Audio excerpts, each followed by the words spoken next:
La corruption du Marzen est omniprésente dans les médias occidentaux. Les derniers rapports mondiaux et les dernières enquêtes font état de l'implication du Marzen dans la corruption de certains journalistes marocains et même étrangers pour soigner son image. Petit Armandi. Désormais, la corruption au Maroc est connue à l'international. Des enquêtes journalistiques réalisées par des journalistes étrangers, belges, espagnols et français ont levé le voile sur les dessous du régime du Marzen, qui ne s'est pas seulement suffi d'interdire la libre expression sur son territoire, mais a étendu son influence en dehors de ses frontières, dans une tentative de donner une meilleure image de lui et de la stabilité du pays et de dissimuler la corruption qui gangrène le royaume.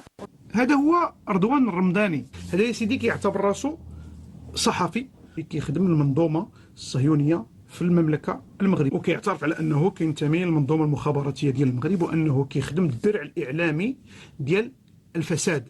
Le régime du Marzen recourt à la corruption de certains journalistes pour redorer son image et porter atteinte à l'image de tous ceux qui lui résistent, à l'exemple du peuple sahraoui, dont les droits sont bafoués. Plus des enquêtes sont menées, plus les vérités éclatent au grand jour, à l'exemple du scandale Pegasus qui a secoué l'opinion publique internationale et fait tomber le masque sur de nombreux journalistes marocains dont la mission était la diffusion de fake news et servir la propagande du Marzen.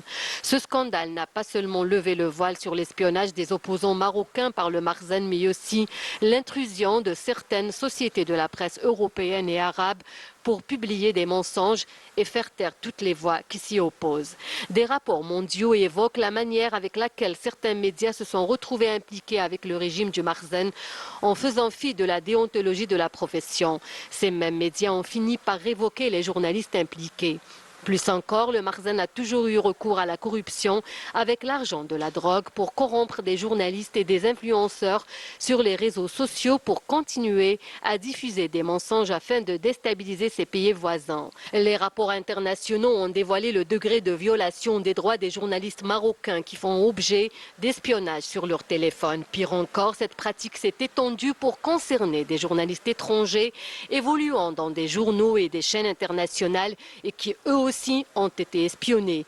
C'est ce qu'ont dévoilé des journaux français qui ont mis le système du Marzen sous la loupe.